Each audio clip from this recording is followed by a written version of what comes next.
I want to get you to react to the Derek Chauvin verdict, but then get us started on the concept of why defund the police is the policy position that you think is got to be the starting point for reform. So Derek Chauvin case was a trial that, if I'm going to be really honest, I tried to avoid watching. I had so much anger, emotion, and I talk a lot internally in our group and with other friends of mine about anger being a complex emotion, right? Like nobody ever wakes up angry. You're hurt, you're afraid, you're fearful, you're frustrated, and all those things kind of swirl in together to create that anger and that energy inside of you. And I had so much of that I didn't know how to process. And watching the trial, watching the defense attorney do their job and try to defend that individual was disgusting to me. It was something that I had a real difficulty in processing. And that's odd for me, at least. Normally I can watch things and I can try to disconnect a little bit. I can see things as dispassionately and as objectively as I try to. But that one was hard. And then came the announcement of the verdict.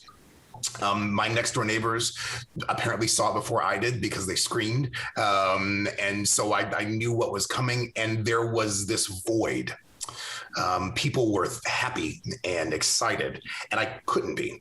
And I think it was because I found it difficult to accept that this was worth being excited over. This to me seemed to be the bare minimum. If my life is worth so little that the only way that my murderer can come to justice is by having videotape of somebody standing on my neck for close to 10 minutes, and that deliberation of that trial takes more than 5 seconds, right?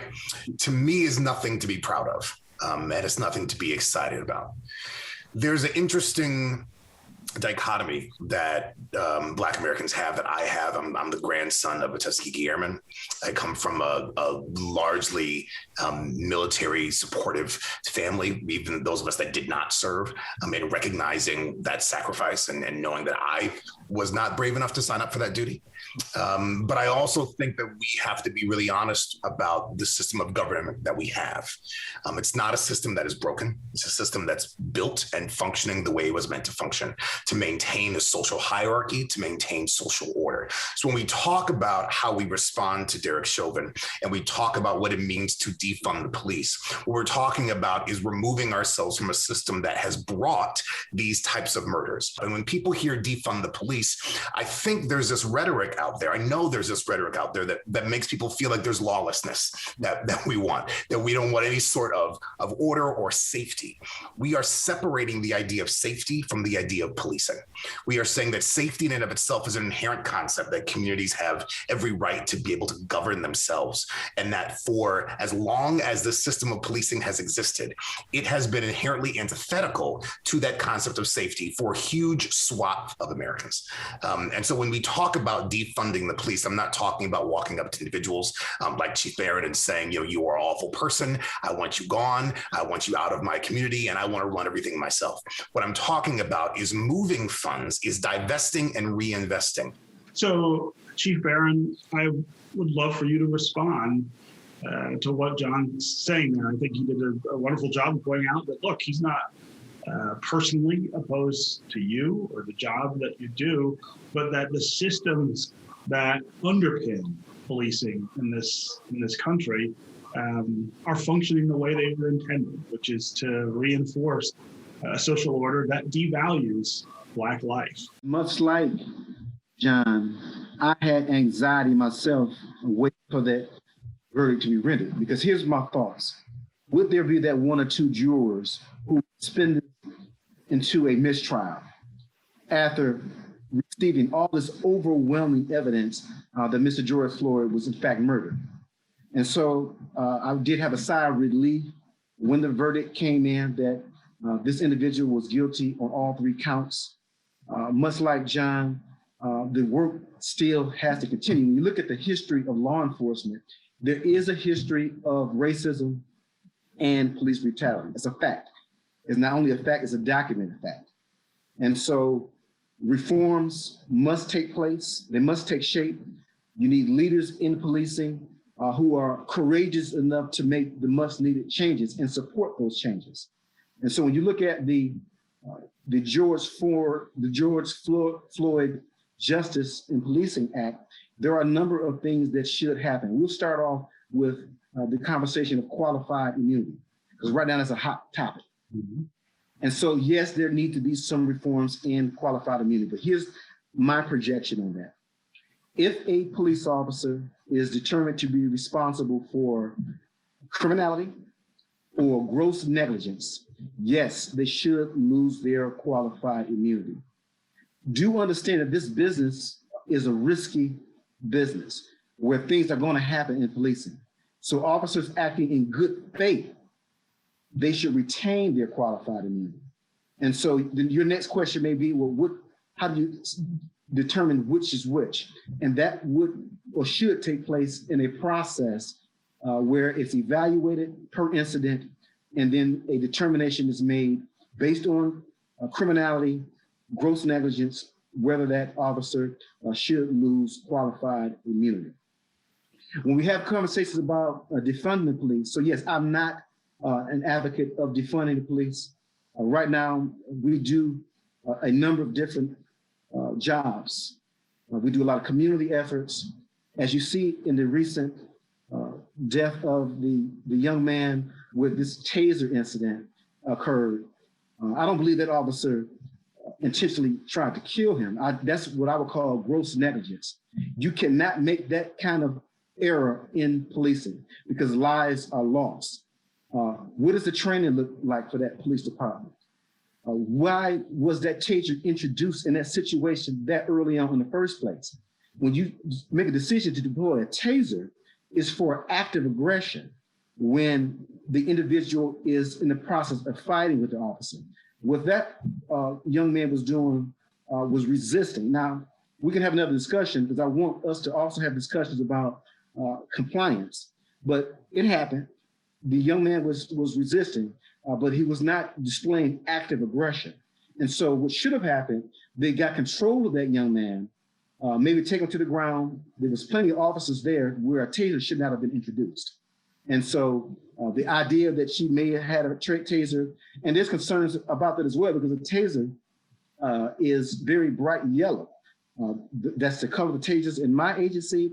That's the color of the tasers in that agency. So it should not have happened.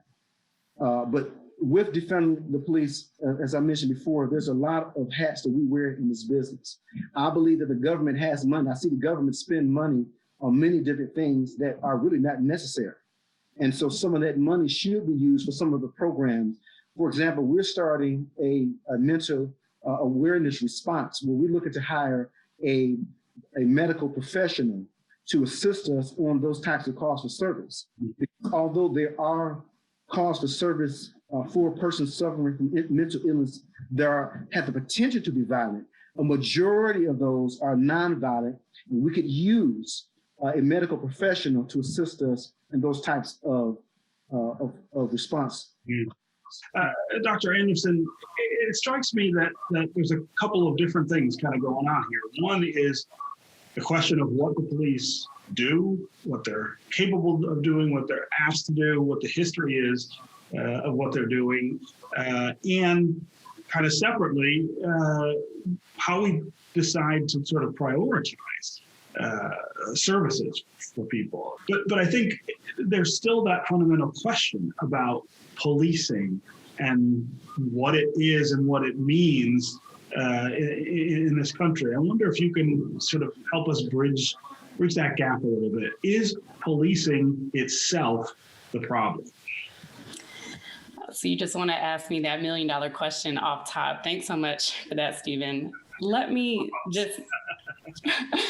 say a great thank you to the other panelists here who have really created such a rich backdrop for what I am hoping to contribute here. And the question might be, why is there a psychologist, right, in the midst of this? This is where I actually think it's really important for me to be, and I'm hopeful that a perspective might be important here. I'm going to introduce what some colleagues and I have been calling whack-a-mole to this conversation.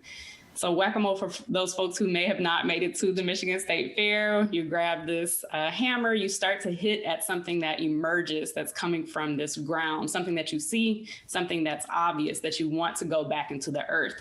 So we've been coming up with this whack-a-mole analogy because policing is often something that's emerging as a problem. And sometimes we're trying to hit it back down into the ground or into this field.